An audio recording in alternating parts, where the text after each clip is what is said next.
Hi, this is Hannah, and I am doing my presentation today on the FDA, or the Food and Drug Administration.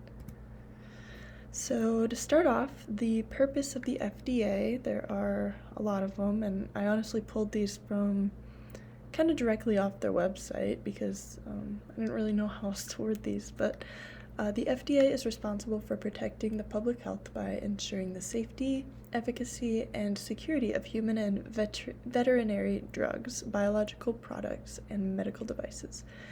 They are also responsible for regulating the manufacturing, marketing, and distribution of tobacco products to protect the public health and to reduce tobacco use by minors, as well as vaping. It doesn't say that specifically, but that as well.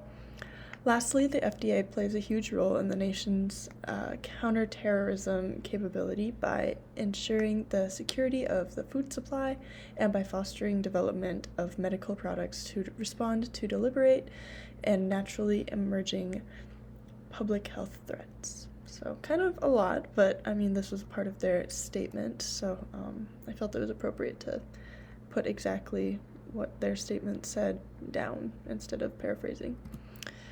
As far as when it was first developed, kind of the first part of it was in 1906 when there was just the Pure Food and Drugs Act.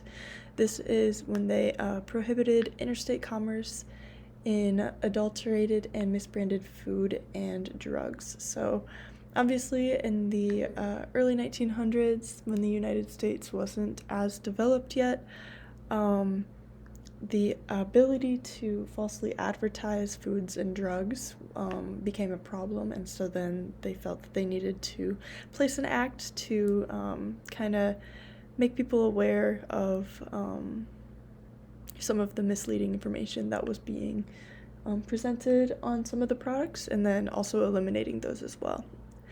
Next was in 1927 was the Food, Drug, and Insecticide Administration.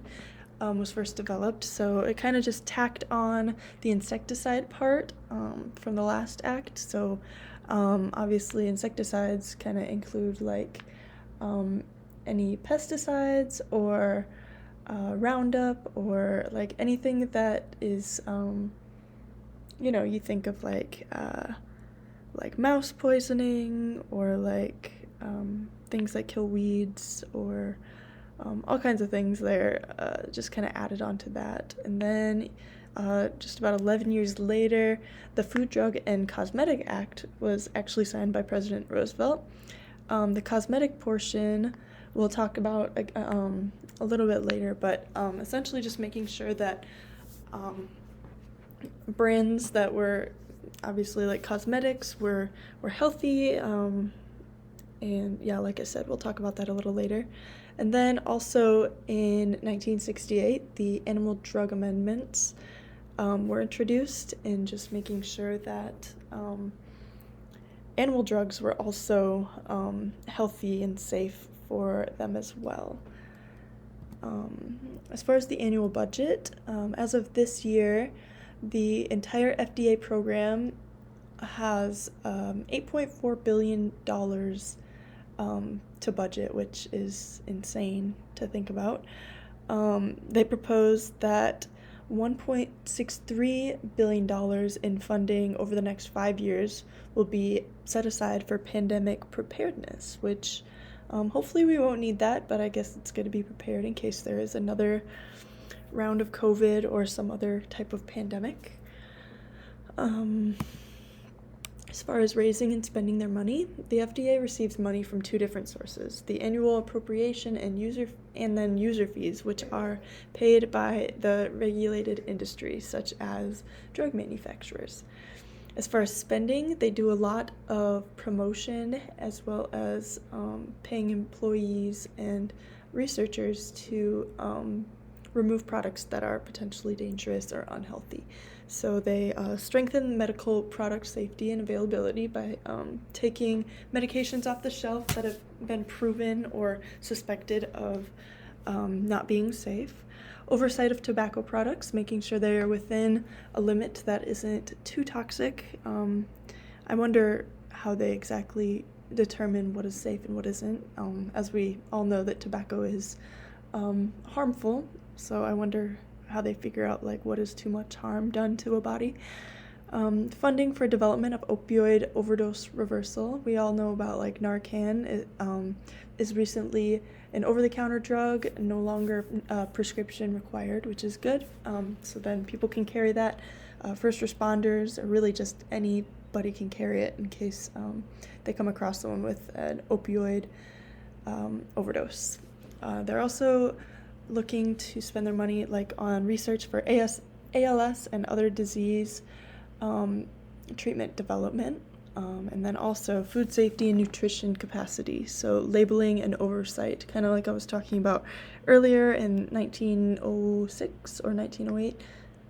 I think it was 06 when they first were making sure that sorry, I'm losing my train of thought here. Making sure that everything is labeled correctly and not falsely advertising. Services provided. There are a lot of them. I just picked a few. So they do a lot of regulation of dietary supplements, bottled water, food additives, infant formulas, prescription and non-prescription drugs, vaccines, cellular and gene therapy products that give off radiation such as microwaves, x-ray equipment, sun lamps, etc.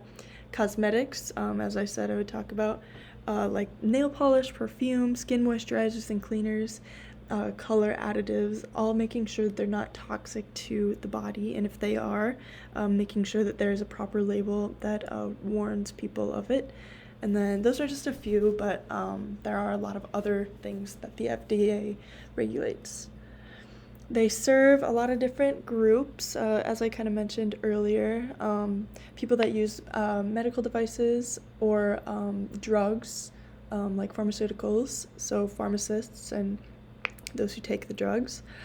Infants and just humans in general, but infants specifically for formula, baby formula, tobacco users, and then animals. They look into medication and food and vaccines for animals as well. So it's not just a human thing, which I wasn't aware of before I did my research. Some of the current issues and campaigns, there weren't a whole lot that I could find, but these were kind of the main ones I saw. So they are finding that, as of this month, that they're a little concerned about bacterial contamination in pilot COVID-19 at-home test liquid solution.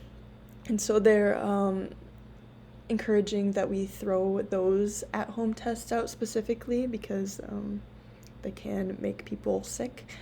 There was an herbal supplement for plants that were found to contain kratom, which is unhealthy, I guess. And so they seized almost 250,000 bottles for the public. And then lastly, they just recently approved the first RSV vaccine, which is also approved for individuals 60 years of age and older, as well as those with compromised immune systems. So that's huge.